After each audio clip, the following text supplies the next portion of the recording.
Everyone, দেখতে দেখতে কালী পুজোটাও কেমন শেষ হয়ে গেল বলো। আর তার সাথে সাথে পুজো সিজনও এবছরের মতন শেষ। কালী পুজোর দিন আমরা দুজনে সকালবেলা রেডি হয়ে চলে গেছিলাম আমাদের একটা ফ্রেন্ডের বাড়ি। ওখানে আমরা সবাই মিলে ডিসাইড করেছিলাম সেদিন ছোট্ট করে একটা পিকনিক করব। আর সেই মতো সকাল সকাল গিয়ে রান্নাও করতে শুরু করে দিয়েছিলাম। আমি যদিও রান্না খুব একটা করতে পারি না, তাই জন্য সবাইকে টুকটাক একটু হেল্পই করছিলাম। আর এখানে দেখো, আমরা রাত্রে ফাটাবো বলে আগের থেকেই সব বাজি কিনে এনে রেখে দিয়েছিলাম। আর হ্যাঁ, আমরা বাজি কিনতে কিন্তু কাঁচরাপাড়া গেছিলাম। এরপরে রান্নাবান্না শেষ করে সবাই মিলে লাঞ্চটাও ঝপাঝপ করে নিলাম। নিজেরা রান্না করেছি বলে বলবো না, কিন্তু রান্নাগুলো কিন্তু দারুণ খেতে হয়েছিল।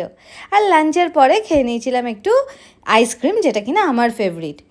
আর বাকিদের সাথে অনেক দিন পর দেখা হলো, তাই জন্য জমিয়ে গল্প তো একদম বানতা হে বস। এরপরে সন্ধেবেলা যখন চারিপাশে অন্ধকার হয়ে গেল, আমরা ছোট্ট করে একটা রঙ্গোলি বানাতে বসেছিলাম। হ্যাঁ, বালি দিয়ে সেইভাবে প্রপার রঙ্গোলি বানাইনি, কিন্তু অনলাইনে একটা ওই প্রদীপের প্লেট কিনে এনে সেটার ভেতর ছোট্ট ছোট্ট মোমবাতি, ফুলের পাপড়ি দিয়ে দারুণ সুন্দর একটা ছোট্ট মতন রঙ্গোলি বানানোর চেষ্টা অন্তত করেছিলাম। আর এরপর দেখো, সন্ধেবেলা যেই ছাদে উঠলাম, চারপাশটা দারুণ সুন্দর দেখতে লাগছিল। সব বাড়িতেই টুকটাক আলো লাগিয়েছে তো, তাই জন্য আরও বেশি কালারফুল লাগছিল। চলো এবার বলি বাজি ফাটানোর গল্প।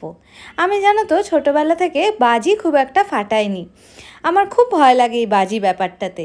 আর স্পেসিফিক্যালি যে বাজিগুলোতে খুব জোরে শব্দ হয় সেগুলোতে তো আরও বেশি ভয় লাগে। তাই জন্য সেদিনও কিন্তু আমি নিজের থেকে বাজি খুব একটা ফাটাইনি। বাকিরা ফাটাচ্ছিল আর আমি দূরে দাঁড়িয়ে এনজয় করছিলাম। কিন্তু লাস্ট অবধি সবার রিকোয়েস্টে একটা রং মশাল খুব সাহস করে ফাটাতে পেরেছিলাম। এরপরে বাজি টাজি ফাটিয়ে আমরা বাড়ি চলে এলাম। আর বাড়ি আসার পথে পাড়ার কয়েকটা ঠাকুরও দেখে নিয়েছিলাম। সো এইভাবেই কাটলো আমার কালী পুজো। তোমাদের কেমন কাটলো অবশ্যই জানিও। দেখা হবে নেক্সট ব্লগে।